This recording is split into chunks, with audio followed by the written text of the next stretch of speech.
అదైతే నాకు ఐడియా లేదన్న. అంటే అది ఫుల్ తాగి ఉన్నాము. ఆ టైంలో ఎవడు వీడియో కాల్ చేస్తున్నాడో ఎట్లా చూస్తాం? అంటే మేమేంది సినిమాకి కాదు కదా, మేము పోయినది.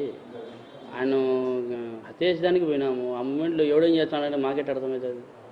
అర్థం కాదు కదా. అంటే జై భీమ్ భారత్ పార్టీలో నాకు ఈ స్థానం ఇచ్చిన గొప్ప వ్యక్తి మా అధినేత జై భీమ్ పార్టీ అధినేత జడా శ్రావణ్ కుమార్ గారికి ముఖ్యంగా ధన్యవాదాలు తెలియజేసుకుంటాడా. ఎందుకంటే ఈ పరిస్థితిలో నన్ను దగ్గర తీసి నువ్వు పార్టీలో చేరు, నువ్వు పులిందల్లో కంటెస్ట్ చేయి అని చెప్పి, అంటే ఇప్పుడు మీడియాలో కూడా పూర్తిగా భారత్ పార్టీలో చేరినాడు, హై లెవెల్ అతనికి ఎట్లా సపోర్ట్ ఉంది అని చెప్పి, అంటే పూర్తిగా వాళ్ళు భయపడతా ఉన్నారు అనమాట. అంటే పులిందల్లోనే వాళ్ళు చంపమని పంపించిన వ్యక్తే వాళ్ళకు అప్రూవర్గా మారి ఎదురు తిరిగి ఈ పొద్దు పులిందల్లో నిలబడి పోటీ చేస్తున్నాడంటే వాళ్ళ గతి ఏమవుతుంది అనేది పూర్తిగా అర్థం చేసుకోవాల్సిన పరిస్థితి. ఆయనకు ముఖ్యంగా జడా శ్రావణ్ గారికి ధన్యవాదాలు తెలియజేస్తున్నా.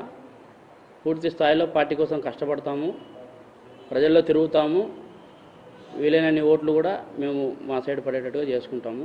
ఇంకోటి ఏంటంటే వివేకానంద రెడ్డి గారి అభిమానులు వాళ్ళందరికీ కూడా నేను ఒక విజ్ఞప్తి తెలియజేస్తున్నా. ముఖ్యంగా క్షమాపణలు చెప్తానా. నేను ఈ తప్పు చేసి మళ్ళీ అప్రూవర్గా మారినా, అంటే తప్పు తెలుసుకొని అప్రూవర్గా మారినా, దాని తరపున కూడా నేను క్షమాపణలు తెలియజేసుకుంటాడా. అంటే పూర్తి స్థాయిలో వివేకానంద రెడ్డి గారి అభిమానులు ఎవరైనా కానీ నాకు మద్దతు ఇవ్వాల్సిందిగా కోరుతాడా. అంటే పూర్తి స్థాయిలో నేను ఈ పొద్దు పులివెందుల్లో ఏ స్టేజీలో నేను క్యాండిడేట్గా నిలబడతాను అనేది మీ అందరి దృష్టిలో పెడతాడా. మొన్న జరిగిన ఒక ఎర్రగుంట్ల కేసులో ఒక వీడియో కూడా వైరల్ అవుతూ ఉంది. ఇంకొకటి కూడా ఆ వీడియో చూసిన ప్రతి ఒక్కరికి, దళిత బిడ్డలందరికీ కూడా నేను చేతులు జోడించి క్షమాపణలు తెలియజేసుకుంటాడా, పాదాభివందనాలు తెలియజేసుకుంటాడా. ఎందుకంటే అది ఉద్దేశపూర్వకంగా మాట్లాడినది కాదు, ఏదో క్షణికావేశంలో మాట్లాడిన పదాలే కానీ ఉద్దేశపూర్వకంగా మాట్లాడలేదు.